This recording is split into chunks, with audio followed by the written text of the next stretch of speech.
Hello ladies and gentlemen, and welcome back to my channel for another Hot Toys 1/6 scale John Wick figure unboxing and review. Today, we're taking a look at the Baba Yaga himself, based off his appearance in John Wick Chapter 4. Now, I got mine at a discount from Pop Collectibles. As always, do your own research, make sure you're comfortable before buying. I've popped a link to their site in the description, along with the discount code Justin's Collection, for 5% off your order if you decide to buy from them. While you're down there, why not hit that subscribe, bell notification icon, and join button, so you're notified as soon as a brand new John Wick figure review goes live on the channel. So it turns out, they went hard with the box art for this line. It's just the gift that keeps on giving. Caine's was awesome, but I reckon the art on John's box is even better. We've got a silhouetted image of John Wick up front, the dueling pistols, bows on either side, some bullets, the nunchucks, and Baba Yaga up top, a John Wick Chapter 4 movie logo, and his name down below. For all of the Art Deco patterns, instead of going with gold, like what we saw for Caine, they've used metallic red, and when light bounces off the surface, all of the detail just pops, including the little bullet holes. Even they've been done in a metallic finish. You can see that, yeah, the shininess to the bullet holes and even the rusty effect, that one right there. Thank goodness they did that, because the artwork is so busy. We've got the weapons everywhere, the patterns and whatnot. If they hadn't have gone with the metallic, then you probably wouldn't have been able to spot the bullet holes as easily as you can now. On the side of the box, we've got the hatchets, more bullet holes, as well as his name in the middle. Around the back, warnings, legal information, and Hot Toys store locations. Okay, so they've done what they did with Caine also for John Wick. They've used the accent color for all the patterns on the slipcover as the main color for the inside box. For Baba Yaga, it's this super striking, vibrant red. Underneath the slipcover, an open window showcasing John Wick and all of his accessories inside. On the side of the box, that Baba Yaga symbol in the middle with the nunchucks on a plain red background. I don't know about y'all, but I would love to have this either as a poster or as some kind of backdrop for John Wick to stand in front of. I might have to take a scan of the box and see if I can't just make that happen. For those keeping track, this is their second attempt at John Wick. The first one was fine, like he was serviceable. I was happy with him back in the day. But the years have not been kind to that piece, especially the head sculpt. That's where this new one comes in. I'm hoping that he's better than what they gave us for Chapter 2. First in-hand impressions for John Wick from Chapter 4. So far, so good. I'm already noticing some improvements. The tailoring, the proportions, and the sculpt. What we're going to do now is get all of his accessories laid out in the light box and take a closer look at everything he comes with. Starting off with the display base first, it's using their regular old hexagonal base mold. Flat edges, nice and compact, low profile. It's not going to take up a ton of room in the collection. We've got John Wick in italics for the nameplate. They don't usually go with italics, but I like it. Then a translucent red edge for the base topper, and metallic red for the artwork up on top. This section is matte and grippy, and they've used that grippy effect finish for the bullet holes on the glossy artwork as well. It's actually the exact same base as Caine's. The only difference is they've gone with red for the translucent edge and red for the artwork. Up top, a height adjustable crotch grabber with a wider scoop. You can see how far it sticks out past this crotch grabber arm. That way you can get him properly standing in the middle of the base. The nunchucks are must display accessories for me. They're too cool. How could you not have John Wick displayed with these? The sticks down below, the what would be wooden bits, are made of plastic, and they've printed the weathering, the speckling on the surface. That isn't paint, that's a printed effect. There's a wash in these metallic silver bits up top, just to dull it down a touch and help the detail stand out. I need to go back and rewatch the movie because I'm so sorry. I don't remember him using a bow and arrow in the film, but I can believe it because John Wick uses all kinds of weapons across the 4 films. But did it quite look like this? The reason I ask is because this is reuse from Kate Bishop. This was originally a Marvel bow sculpt before they gave it to John Wick. It's painted differently with the brown and black color scheme versus what we saw with Kate. It was a lot lighter. It's still reuse though. The string is elastic. It's like a shiny, plasticky material versus string, so it feels more durable. And it's strong enough so that, struggling to do this on camera, when you pull it back, the arms of the bow flex along with it. Just watch out for that. I probably wouldn't leave the string pulled all the way back long term, just for fear of damaging the bow arms. They could potentially snap on you. The arrows don't have tips on them, but these are like more modern day arrows. And we've got some feathers sculpted down the bottom with some gaps in between the chunks of feathers. If you're wondering about functionality, does it work? Absolutely. So we get 2 interchangeable fringe hair pieces. We'll try out both of them on the head sculpt a little bit later. I really wish the katana's blade was die cast. This is plastic, it's flexible, it's wobbly as.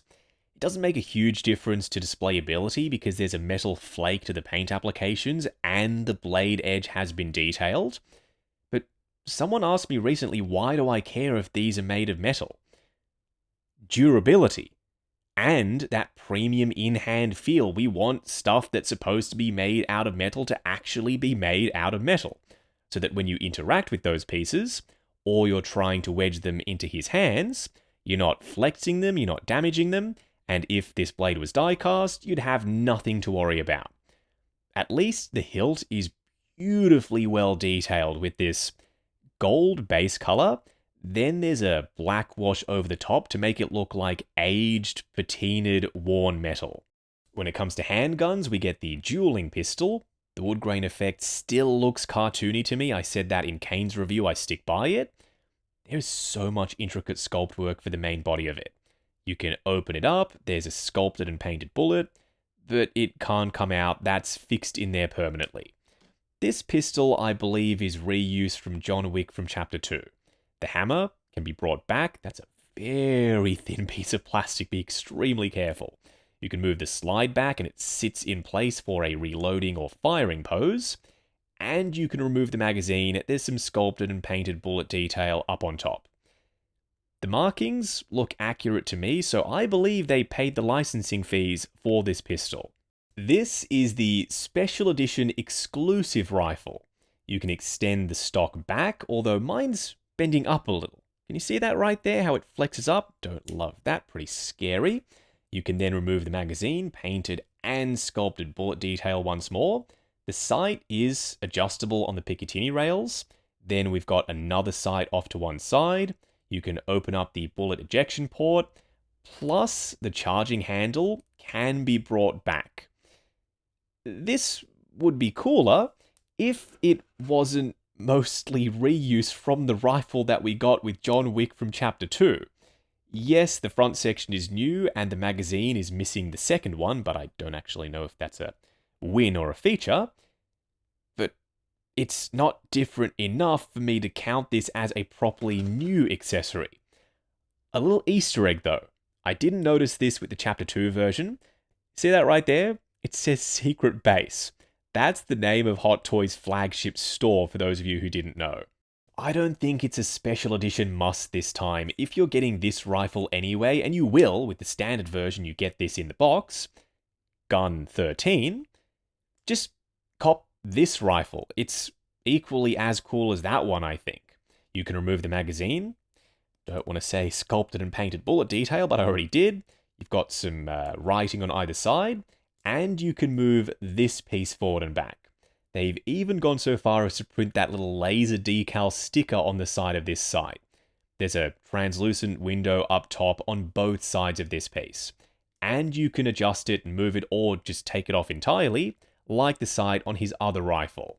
They've given us 3 stacks of Continental coins and 3 individual coins. The sculpt work isn't very good.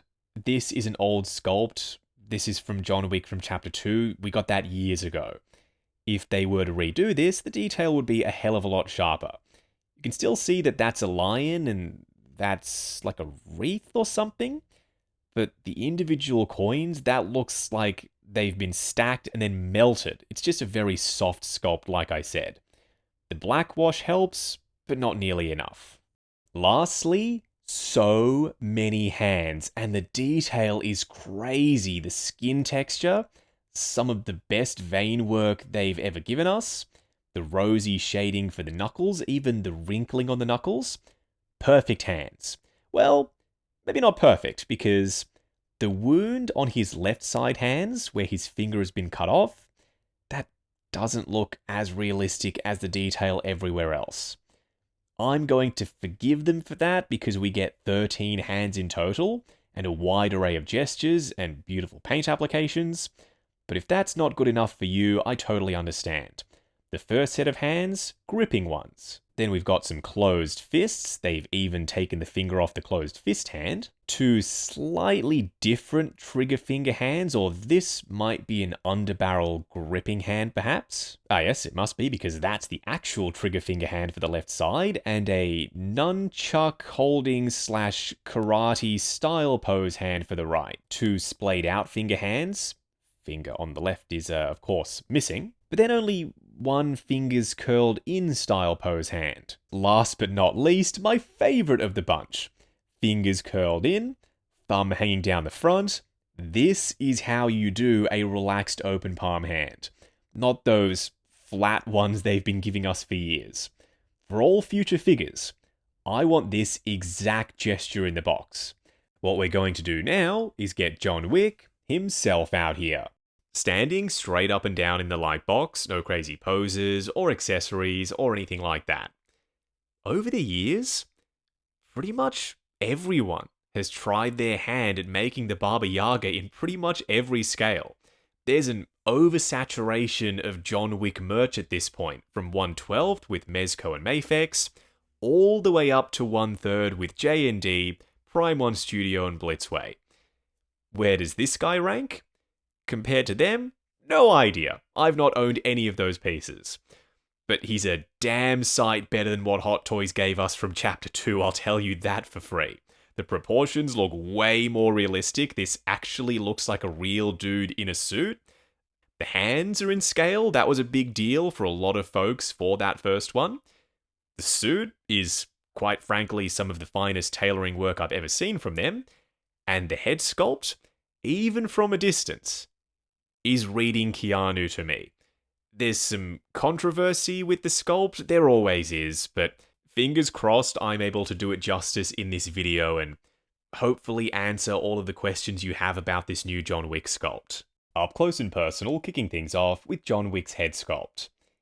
It's been a minute since we got our last John Wick from them, but we've been getting Keanu figures at a pretty decent pace. We had Cyberpunk Johnny Silverhand, and then Neo from Matrix Resurrections. We won't talk about that film, though. This sculpt is a marked improvement over all of those previous Keanu head sculpts. At least I think so. Compared to John Wick from Chapter 2, night and day difference. Everything was slightly pinched in on the Chapter 2 sculpt. And the skin tone was darker. It just didn't look right. The hairstyle was wrong. It was very round and bulbous looking, but I did like the battle damage. However, if I had to pick between them, I'm going with this sculpt every day of the week. Keanu likeness is especially strong from that angle right there. I like the open mouth expression. You can see both top and bottom rows of teeth in there. They're separate pieces inset into the mouth, so there's some actual depth inside of it. And they're cast out of a subtly translucent material. So light does pass through and that adds to the realism. Plus they're nice and shiny. There's some fading to his beard. There's some sculpted in little hair strands. And then he's got moving eyes, which is just icing on the cake. You can switch out the front hairpiece for a more dynamic one. I'll show you what that looks like in just a second. But interestingly enough, if you can't see the likeness, some people have said that they simply can't. try removing the hair pieces, because when you take them off, the Keanu likeness intensifies. Now I can see it from literally every angle. So perhaps if you wanted to take this sculpt and get it rooted, then it would come into its own and you might like it a lot better than you do out of the box. You shouldn't have to do that, I know, but the option's there if you want it. Detail-wise, with skin texture and vein work and even the furrowed brow look with the wrinkling, it's spot on to me. And I already said that his skin tone is lighter as compared to what we got with John Wick from Chapter 2. Look, I get what they were going for with this. Dynamic poses, perhaps, having him with his gun coming up as though he's whipping around and his hair is moving. That's a neat idea. But execution-wise, it's far from flawless. Only the front is flaring out. The back is still hanging straight down, and you can see the back hair as plain as day. It just looks like it's not a cohesive thing. Considering this back piece is removable, I don't know why they also didn't give us a flared out back hair piece to go along with the front one. I'm never going to use this. I'll just stick to the standard hairpiece. It's just my personal preference. Now, the hair is made of PVC. The individual strands are flexible. So if you happen to put some pressure on them, say you've got the head sculpt looking up and then this is pressing up against the back of the jacket, you shouldn't have to worry about breakage. His hair isn't just black either. There's some shading to it. There's some metallic brown in there. So when light bounces off the surface, it looks like there's some added depth. They've gotten so good at sculpted hair. Remember when we used to get stuff like this? Very plasticky and smooth looking, devoid of any real depth? Yeah, not anymore. Now we've got flow, and you can see the curls and where the bits of hair end even as you see the layers. So much better than what we were getting previously. But what impresses me the most is you can't even really see the seam for the front and back hair pieces. Yes, it's there, it's visible if you know where to look, but from a distance, the tolerances are so tight that you probably wouldn't be able to spot it. Before we get to trying out different eye positions, I'm curious what the Chapter 2 head sculpt looks like on this body, and vice versa, Chapter 4 on the Chapter 2 body. Oh, no. The neck is so long. The little base neck extender thing is not necessary for this. If you want to modify this head sculpt and remove it, then maybe this will look a little bit better, but I straight up prefer the head sculpt that came on this body anyway. This was just for curiosity's sake. I'm never going to display him like this. Hey, this isn't bad. If you're partial to the darker suit, it's compatible. The neck is thicker for the Chapter 4 sculpt, so you're going to have to really wedge it inside the collar. But you can do it. This is fully connected to the neck connector. It's not just floating there inside the shirt collar.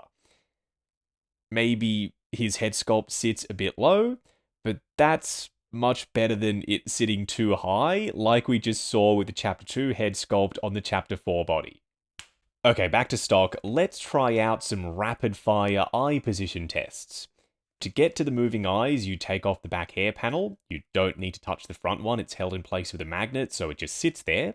Then you've got really good access to both eyes, actually. You don't even really have to use the tool if you don't want to. I personally am partial to side-eye. You all know that about me. So doing that first, popping the hairpiece back on, with a head tilt, yeah. This meeting the angle where the likeness is at its strongest with the eye position, I don't mind if I do. Very serious, his eyes looking up through his furrowed brow, head sculpt tilted forward. For a pose where he's walking towards someone, maybe the dude that killed his dog. Yeah, this eye position is probably the one you're going to want to go with. The allure of that 3/4 turn, and that likeness being as strong as it is with the stock hairpiece on, I'm still leaning towards some side-eye myself. Dude, I think we have a winner. This is my favorite of the bunch so far. There's one more, one really goofy one I want to try out, But before we get there, this is my forever eye position. As soon as the review is done, I'm going to leave him exactly like this. It's not that bad. It's not a figure-breaking eye position. In the right pose, a really talented poser like posing with Peter or my buddy Owen perhaps, y'all could pull it off. I'm not going to be able to do it just because it requires some finesse that I simply don't have. Nevertheless, like all of the other things that we've already tried out, it's there if you want it. Back to normal, thank goodness. Let's discuss his outfit. It's basic. On paper, at least. We've got a business suit, a three-piece business suit. But there's more to it than that. The shoulders are nice and padded, well-defined. If they're looking slopey out of the box, just wedge your thumb underneath the shoulder pad, pull the sleeve up, and then you should be able to square it off exactly like that. We've got wires for the lapels, wires down the front of the jacket so you can pinch it in and shape it on his body. The wires extend all the way down to this panel around the back, which is also wired, so you can get this thing billowing off in the wind if you want to. There's some faux buttons on the end of his suit jacket sleeves, and this subtle diamond-shaped texture on the surface. It's not super obvious, it's just subtle enough that it only really presents itself under bright lighting or up really close. These pocket flaps are fake, there's no pockets underneath them, but this is a real pocket. You can put a pocket square inside of it if you want. I've said pocket way too many times already. The suit jacket is lined with a satin-style material. These aren't real pockets. There I go again. We've got magnets for the closure for this vest. The buttons are not real. The tie, however, is. So if you want to adjust it, you can grab that piece underneath and you can tighten it up around his neck. The shirt is made of this extremely thin, lightweight fabric. That means it just hugs the body naturally, and the shirt collar is more manageable than the shirt collar on John Wick from Chapter 2, but not as manageable as the wired shirt collar that we got with Artisan Joker. Do I wish this was wired? Yeah, absolutely. You can bring out the white shirt cuffs from underneath his suit jacket sleeves. However, the suit sleeves are a little bit too long in neutral poses, and they just sit over the top of those cuffs anyway. You see this? It's the little things. There's no belt buckle on his belt. You'd think that would take away from realism. But actually, no. Because there's no belt buckle, the vest can sit completely flat around the front, whereas with John Wick from Chapter 2, the belt buckle pushed the vest out and it looked quite unsightly, and you could see that big silver belt buckle right around the front. They've used a much lighter weight version of that diamond pattern textured fabric for his pants. Because it's a lot thinner than the stuff up top, it means that it's properly in scale for 1/6, so it wrinkles more naturally, it creases more believably, and it hugs the body in a way that thicker fabric just wouldn't be able to do. I mean, look at how it breaks on the laces for his shoes. The Chapter 2 outfit didn't look anywhere near as good as this does. The pleat down the front is sharp as a pin, then we've got some black socks underneath the pant legs, but the shoes themselves are chock full of sculpted detail. The stitching, the wrinkling, the leather grain texture, the laces up front, and even a little bit of sculpted detail on the underside for the soles. For a quick side-by-side comparison, let me preface this by saying if you've got Chapter 2 already, and you unequivocally love it, like that's your definitive John Wick, you could never see yourself upgrading, skip the new one. Sometimes the best version of our favorite characters in 1/6 scale are the figures we already have in our collections. But for me, not the case. Chapter 2, I think was a good start. Chapter 4 being the follow-up blows it out of the water. All of the stuff that they've learned over the years, they've put into the Chapter 4 version of John Wick. An improved head sculpt, moving eyes, swappable hair pieces. The proportions alone, I think, make it worth it. Look at the shoulders and the size of the hands. For some reason, they gave Chapter 2 massive hands, but they fixed that with the new one. The pants, how they break above the shoes, even the detail on his shoes. Every little thing has been dialed up to 11. Just seeing them both standing in front of me, I'm tempted to get another John Wick Chapter 4 figure, get the hair rooted, change the shirt for the blue one that comes with Chapter 2, and then use that as my second film John Wick. So by the fourth movie, John Wick has already killed everyone. Nobody can stand against him, he's a badass, he's unbeatable. So what do? They get none other than Ip Man himself, Donnie Yen as Caine. He loves playing blind characters in Western movies, cheer it, now Caine. But even then, blind, you could believe that he would be able to go toe-to-toe with John Wick at his best, and he does. This is a perfect pairing. I'm so happy that they decided to give us Caine, because I was worried that they would just make John Wick. No. Turns out they're also Donnie fans. I'm praying that one day we get an official Hot Toys Ip Man. The Entebbe one is dope, but I think Hot Toys could do better. Going over articulation, starting off with his head sculpt. It's a single piece sculpt with the neck and head combined. Then we've got a ball joint at the bottom. Looking forward to there, looking up to there, the hair restricts it as it bumps into the back of his outfit. You also get swivel and some pivot side to side. His arms almost sit completely flush down by his sides, even though he's got multiple layers on and his biceps are a little bit chonky. Going out to there, going forward on soft ratchets, there's a butterfly joint at the shoulder that hinges up and down. Swivel at the bicep, double bend at the elbow going past 90, but when you do this, just make sure you're grabbing the excess fabric for the shirt and using that to cover up the wrist peg. Speaking of the wrist peg, it's a ratcheted hinge and swivel. His torso crunches forward on a midsection joint and a hip joint to about there, going back to there, swivel and pivot side to side. His legs will go forward to there. You can manage the fabric. If you pull the pants up, then you'll get them to go a little bit higher. And he's got socks on, so no bare unpainted plastic exposed when you do that. His legs will go out to there, swivel at the upper thigh, ratcheted double bend going past 90 for his knees. And then, for some unknown reason, a hinge and swivel for the ankles, not a double ball peg. Which just makes our lives a lot harder when it comes to posing. Right out of the box, they're set up for forward and back and rotation, but if you want ankle tilt, and we all want ankle tilt, you need to rotate the joint underneath the trousers inside the socks, so that it's facing left and right, then you'll be able to get some ankle rocker action. Moving on to the 3 cool and 3 annoying things.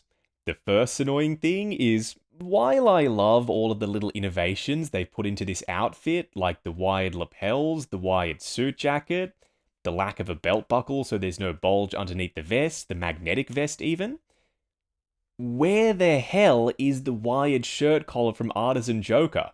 We literally just got it with him, and it made a massive difference to styling the shirt collar and getting it to look natural. John Wick needs it. This shirt collar, it flies away, it's very big. As soon as you angle the head sculpt back, it sticks out and it looks goofy as. The second annoying thing, and this goes for all of his left hands, there's no definition really for the severed finger stump. There's no sculpted in wound detail, and no paint applications to highlight that was a wound at some point. It's completely smooth and devoid of any sort of sculpted detail. All we have is just regular old Hot Toys speckled paint for skin texture. The third annoying thing is just pure functionality-wise with the moving eyes and switch-out hairpieces. They were this close to giving us one of the best John Wick head sculpts ever in 1/6 scale. It's still awesome, I love it, but imagine if they'd have taken it one step further and given us an added hairpiece to recreate his slicked back hairstyle look from the earlier films. I know he didn't wear his hair that way as much in Chapter 4, but there's so much sculpted detail underneath these pieces. I want to show it off, so if a third-party company eventually ends up giving us an alternative hairpiece, I will 100% pick it up, and I'll probably display him like that every now and then. The first cool thing is guns. Lots of guns. And the detail on them. This rifle alone, you can open up the bullet ejection port, move the charging handle back, and you can see it move on the inside of the weapon. Then we've got removable magazines, painted bullet detail, all of the accurate markings, and a translucent sight on the side of this.